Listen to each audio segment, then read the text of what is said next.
Welcome back to another episode of More BS. I'm Chef Babette. And I'm Shabnam.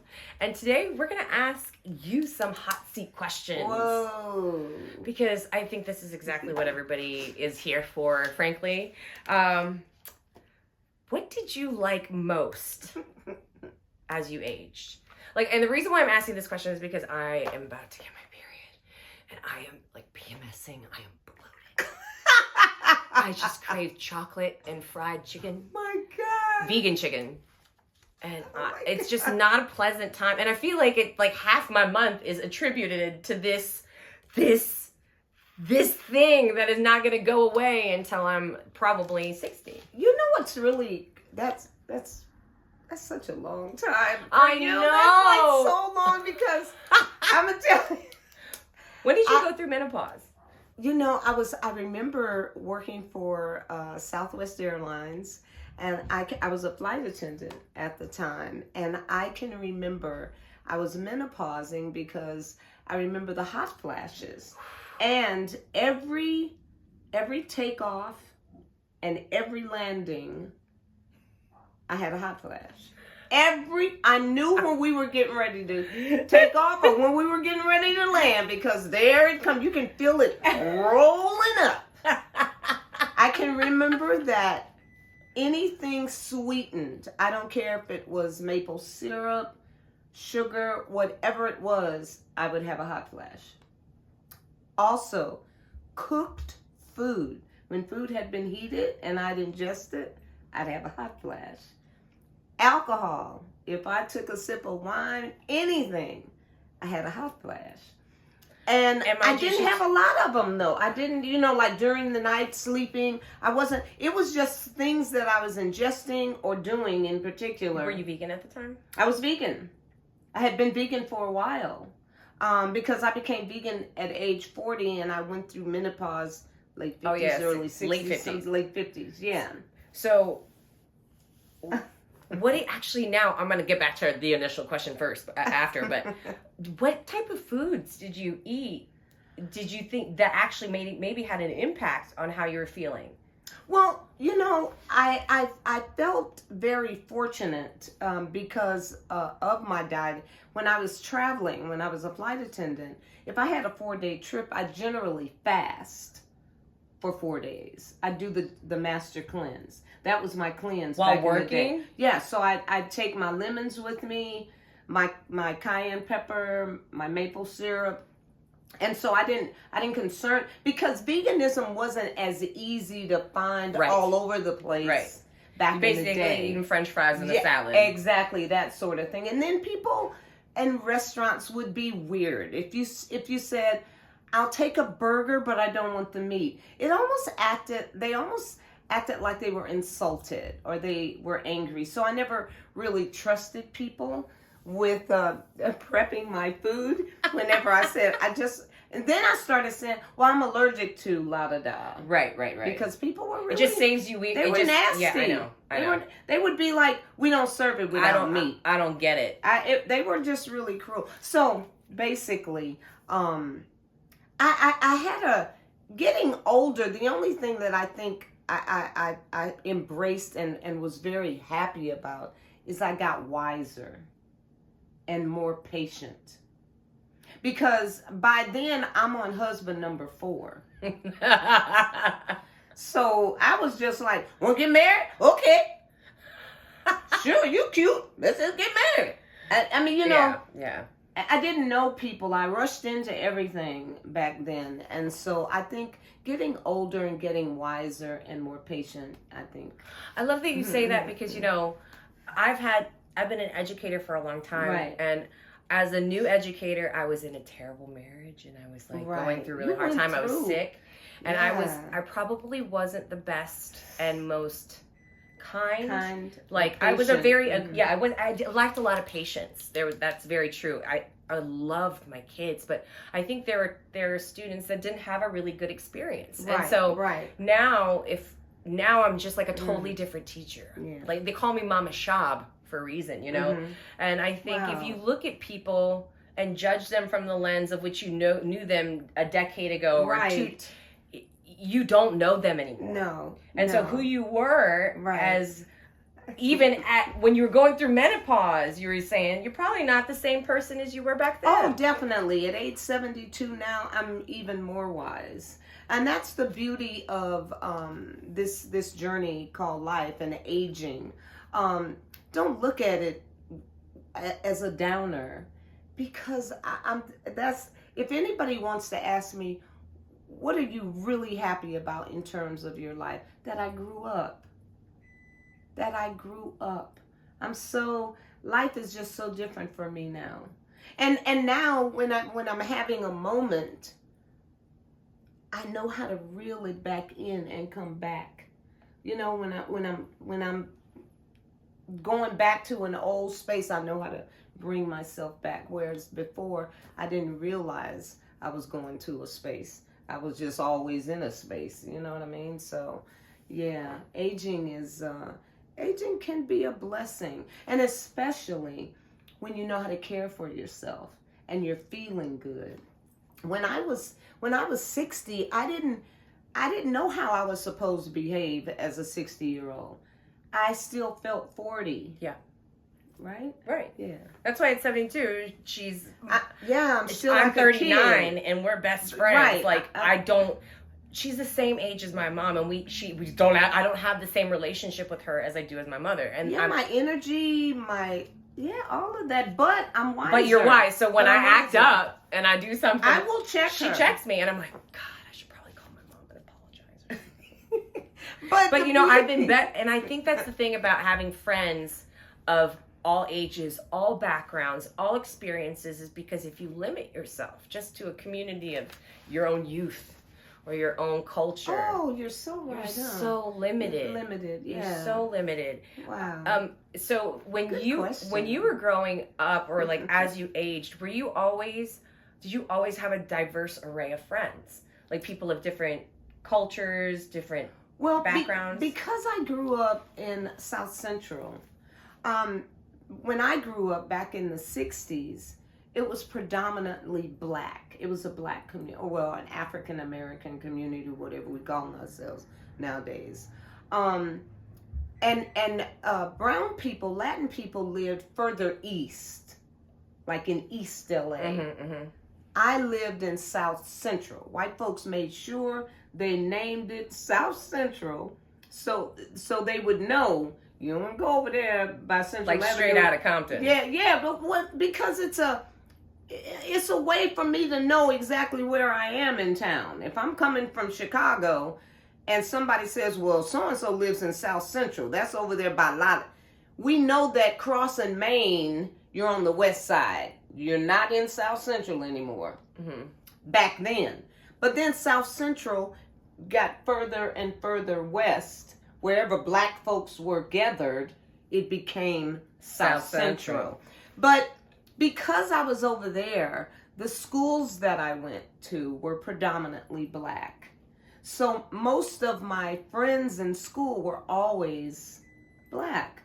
However, my mother had an open door policy. My mother loved people, so we had all races in the house. My mother had Asians, Hispanic folks, white folks. I mean, my mother was dating a white guy. Yeah, you know what I mean? I was telling you about that. So, I knew how to get along though with folks. I didn't have an issue with the whole color thing. Now, there were some people in our community that just didn't want to be bothered with certain people, but not the way that I grew up. I grew up, loving everybody, and I still do. I'm kind of still have that thing going. Because I now consider myself just part of the whole, and so we're all one in this. Yeah. So it's interesting because, I think when people age, they often talk about like, well, I'm achy, your hands hurt, you work a lot, but they find so many barriers to being fit or to exercising or pursuing that lifestyle. Yeah, how do you like the fact that you're fittest at 72 now than you were at 40? Yeah. As a matter of fact, I actually started at age 40, but that was truly a blessing. And people come into your your human experience for a reason, right? So I meet Ron at 40, and the first date is a workout thing and a decent meal. I didn't know a vegan meal. Yeah, I didn't know what veganism was at the time. I kind of thought vegan people were Hare Krishnas. I didn't know what that was. But so blessed to have met somebody like him that got me going in that direction. Because I was headed in another direction, trust. I was still eating everything. I remember when I lived in my house on 67th and Cimarron, I can remember prepping chitlins for my guests. I can remember that. Y'all know what chitlins are? Yeah, they're the intestines of a pig. And yes, when you're cleaning them, use all the grass that the pig ate, all the poop. You're cleaning all the poop out of these. But anyway, the bottom line is chicken periods and pig poop. You're so silly. Anyway, I'm just really happy that I started working out the way that I did at age 40. Yeah. And I never stopped. And then when I got on social media, as I'm sharing with people that I'm working out, I'm inspiring people. So at the same time, they're inspiring me to keep going. Oh man, they like this. I'm 50, I'm 60, and I can still do this. So now it's even better because I'm 72, and it's something that I'll never stop because it's like blinking for me now. It's such a part of the life. Were you ever somebody that had multiple types of facial products and body butters and all these things? I never was that girl. The only thing that I had to have all the time was cortisone, because back in the day I broke out with a rash every month. Every month I had a rash. But when I grew up and became vegan, all that stuff went away. So coconut oil became my go-to. I love coconut oil. Now I use other stuff that people have given me and all that, but really and truly, I put coconut oil under the makeup. So she doesn't do Botox. She hasn't gotten fillers. No. She's blessed. She's blessed to be a beautiful woman.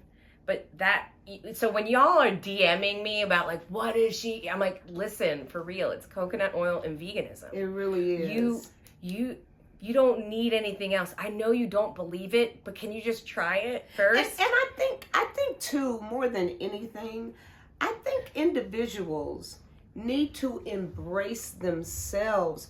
We try to match up with everybody we see outside of us. Your beauty is your beauty. You know what I mean? And I don't know. I can't look like you, Shab. I don't freaking want to look like you. I'm okay with me. And I'm 72, so I'm seeing the laugh lines, and my smile is a little bit different around my eyes nowadays than it was before. But I'm okay with me. Every line that I wind up getting will speak to my journey. And I'm okay with that. I just think we need to embrace ourselves and love us, because we all come from different mamas and daddies. We're all going to look different. And if you got a fuller lip, embrace that full lip. If you got a line for a lip, get you some filler. On the bench? No. Hey, the top lip. I did not say get some filler. I don't even believe in that stuff. I'm lying, y'all. No, I'm lying. But if that's what makes you happy, let it make you happy. Just I don't know. We just need to stop being so hard on ourselves. And I mean, people want to commit suicide over the way they look. It's I don't know. I don't know. It's not really embracing life. It's not really enjoying and being very gracious and grateful for the journey. Just to be a human in this form and learn about life. I don't know. I just think we embrace that more and stop worrying so much about looks. I want to tell you something, because when I think of you, I think of someone who always shoots her shot. Always. And I mean, sometimes in ways where I'm like, did that like that shout I shot yesterday. Oh my and trying to God. share with Baji. Oh my God. This woman. Like, for example, we went to the Natural Expo West. Her, Chris and I. And my like earrings. Oh my God, you're wearing them. Okay. So we're literally having a pitch. We're talking with with two people from a company or whatever that Chris knows. And Babette looks at the woman and was like, I really love your earrings. I was like, oh, thank you. My best friend made them. She's like, can I have them? And Chris and I and the woman are just like, and there's another dude. And we're all like, did you just ask for my earrings? And the girl was like, well, my best friend made them. But I was like, yeah, not a problem. It's okay. They're beautiful. And she was like, you know what? Take them. And I was like, here they are. And Chris was like, oh no, she didn't mean it. And Babette was like, yes, I did. I got it. She took the earrings, went in the bathroom, put them on, came out and was like, look at my earrings. And the thing is, as inappropriate as maybe Chris and I thought of that exchange, the woman was so happy to give me these earrings. See Babette's reaction to the joy of this random gift that she was like, she looked at me and she said, thank you, this was the highlight of my day. And I was just like, I know. Shoot your shot. Now listen, if I did that, she'd probably be like, no. But I think there's something to be said that you do take advantage for. Like, you're like, I'm 72. I'm just gonna give me them earrings. No, you silly shot. Shooting your shot. But you know what though? I don't necessarily meet strangers. You know, I'm just I'm more like I'm very comfortable with people, and it's like when people come into the restaurant. If COVID was still hot right now, I sure get it because I hug everybody. I act like I've known these customers forever and ever and ever. Because I understand now. That's why I say I'm glad I grew up. I understand now our connection through that which created us, the intelligence that created all of this. How could I not want to be near you? How could I not want to come in and give Baji a hug? Even though Baji don't always want no damn hug. Yeah, he was like, hey, baby, could you miss me with the damn hugs? But the bottom line is, it's who I am. And so it comes off very naturally. It's because it's who I am. I'm my mom now. My mother was like that. Now, my mother used to embarrass me as a kid. I used to be like, this lady here. How the tables have turned. Can you stop talking to everybody? Goodness, I'm embarrassed right now. Yeah, so anyway. You know, shoot your shot. And I hope that you realize that at 30, life is not over with bankruptcy or divorce or whatever kind of trauma you're going through. Oh, can I share a story? Yeah, absolutely. Before you do that, make sure that you like and subscribe to Vegan Corn Hub right there. Yes, please. But I have to, since you said that, I can remember sitting in the parking lot of a Wells Fargo, and I must have had $735 overdraft charges. I'm sitting there in the car, and I'm just like talking to the banker, I can't understand it. And she's just like, well, hey, I can't help you. You owe us this money. Do you know right now, as horrible as that time was for me, I don't remember how I got out of that. I don't remember how I paid that money. I do not remember. So that is why you said what you said. Get past it. Because it'll go away.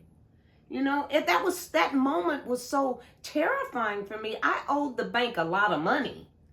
I have no idea how I got through that. But we're in 2023 now. And it doesn't matter, does it? I got through it. And that's the lesson. This too will pass. So hang in there. Think about your actions before you act on them. Give it 5-10 seconds and you know it could change your life. And really shoot your shot, go after what you want, and don't be scared of aging because really there's so many beautiful things that come with it. It's part of the journey. How can you want to get Now what if I was a single woman? That's the only thing about the aging. Now I'm about to complain. What if I was single at 72 and kind of wanted to be close to somebody? Do I have to go find another 72-year-old or 73 or 74 or 80? Can I can I, and what if I see somebody that's younger? What if I see somebody that's like in their 40s or 50s? Shoot your shot. Do I get left out because I'm 72? Shoot your shot. I'm talking from a person that's not married, but. Comment below. Shoot your shot. Do I get punished because I'm 72 and I can't? She wants to be punished. Ah! You are so bad. Okay, I'm done. There we go. And that's how we close out Vegan Corn Hub. Just remember to like, subscribe, and ask some questions down below. Please. We'll see you next time. Do I